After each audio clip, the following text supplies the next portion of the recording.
La différence entre ces deux poignées XLR. Il y en a une qui est un peu plus chunky que l'autre, je vais vous expliquer pourquoi. Celle-ci, c'est la poignée XLR de base qu'on reçoit quand on prend le kit complet d'un FX3 ou d'un FX30. Cette poignée, elle a des attaches de sécurité ici avec des petites vis qui viennent se visser sur le haut des boîtiers FX3 et 30 qui ont des pas de vis exprès pour ça. Sauf que c'est d'une fragilité exceptionnelle, c'est du plastique qui n'est pas de super qualité et c'est vraiment pas la chose la plus sécuritaire si on veut s'en servir comme poignée pour son rig et éviter d'avoir à mettre et une poignée et un système de captation audio sur son rig. Et donc il y a des marques extérieures qui ont compris ce problème et qui ont créé des systèmes extérieurs que vous pouvez venir visser partout sur la poignée pour la rendre beaucoup plus solide. Vous allez avoir d'abord une petite barre d'extension sur la fin qui va vous donner accès à une cold shoe et des pas de vis. Sur cette barre, vous pourrez mettre une autre barre pour protéger le plastique et éviter que la poignée vous casse dans les mains. Et sur ce setup avec les deux premières pièces qui va augmenter la rigidité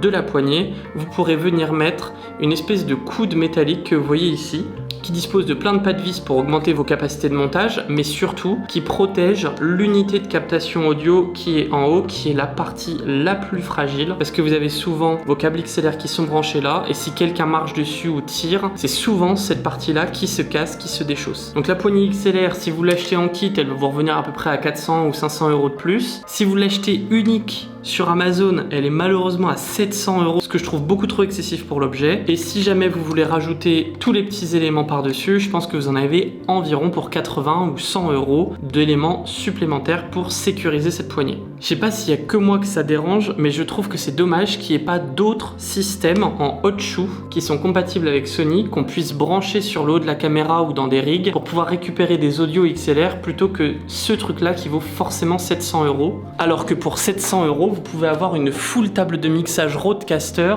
qui, elle, permet de faire du préampli, du gain, du noise gate, etc. Alors que sur ces deux trucs-là, vous payez 700 €, un plastique qui est pas foufou, qui est super propriétaire et qui est pas très flexible. Si jamais vous connaissez un truc qui remplit tous ces problèmes, n'hésitez pas à me le mettre dans les commentaires, ça m'intéresse beaucoup. Et pour ceux qui veulent plus de contenu comme ça, abonnez-vous à mon compte.